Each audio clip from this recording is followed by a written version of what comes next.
Bukumi, you're our guest. What would you do if you find out that somebody you are about to marry is building a house? Or has built. Or has built a house? How would you feel about it? Like, because they always say we don't get a man's perspective. Let's hear what a man would feel about this kind of situation. First of all, thanks for having me. I will start this Thanksgiving service because you see, it makes life very easy.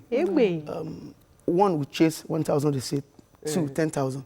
But I have a joke. I used to tell my friends that if I have a witch as a girlfriend, we just negotiate. You see, next one to get my matter to the Kovuno. There's no point fighting you. You can help my matter. And you see, this generation, we must know that we need to. I remember that there was a point in my father's life that he had problem. If not for my mother's savings, we would, education would even stop. So without marriage, a woman has a life. Without, if you are not getting married, you should have your own life. You should have your own. As a matter of fact, anybody without head should not get married because you must bring beyond. I'm not TV words now. You must bring beyond year and year because to the marriage. Because you see now, that's not what would get you. Because everybody have that. Even if you don't have, they can buy it. You can buy it. But you see, let's get to the serious matter. So you must. So for me, you have a house, you are building one. That's amazing because you have a land in Lagos. I'm not building anything on it.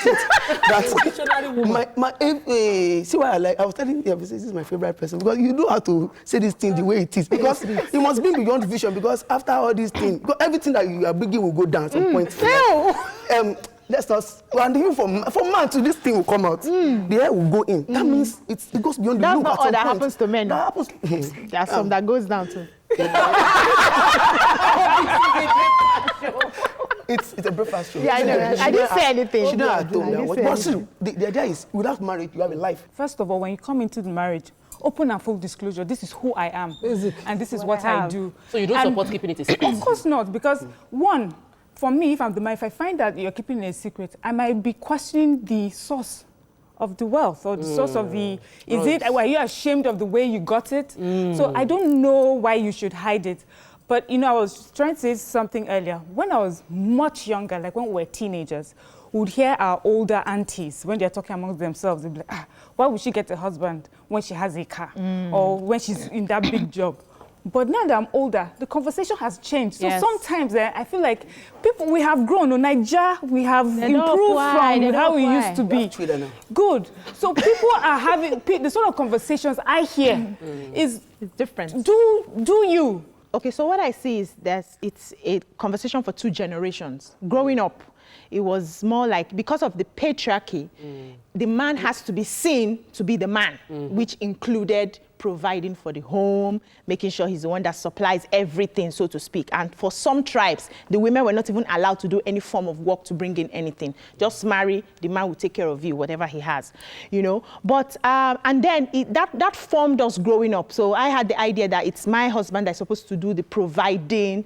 And we were not too ambitious for money at that time because the thing was just go to school, come out, settle. Once they marry you, you'll be all right, you know, so to speak. But now I have a new generation of men who are gaming to get a woman that has something because they have weighed it and they've seen that when you marry a woman who is not bringing in, who doesn't have as such, the struggle is more on the man's side based on society.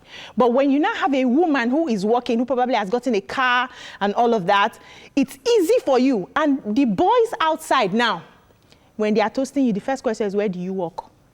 How much do they pay you? Let's take casting. So the generation has changed. Yes. So what would you do, knowing that you're marrying somebody you've not known forever, that's not your family member, a stranger, when you have such properties? Are you just going to go and marry, hand over what you hide inside the marriage? I love you. Okay. Disclosing. It's full disclosure. And I give you the keys. And you're handing over everything. What do you advise, life coach? It depends.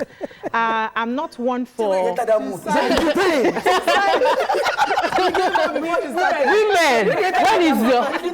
when is my own is my own. When is your own is our own. I wouldn't subscribe to a woman handing over everything because I've seen how that panned out for some people who became unlucky at the end of the day. When something goes wrong in the marriage, you have given everything. In fact, I have a a family member who practically sponsored her marriage. You know, it was her money that did everything. And then when it went the other way, she had lost everything. The guy did not even care how she was going to handle the kids, took everything. So I wouldn't subscribe to handing over everything. I would rather subscribe to having a conversation. Okay, this is what I'm bringing in, but I should be allowed to have this as my own. How about and you have this as your own, and then we pool resources together, we combine. How at some about while point. you're alive, you determine how it's going to go. So everybody, man and woman, as long as you have a property, do a will. So you know who is your most beloved next of kin, whoever, and you put it in proportion so that you know what is going where.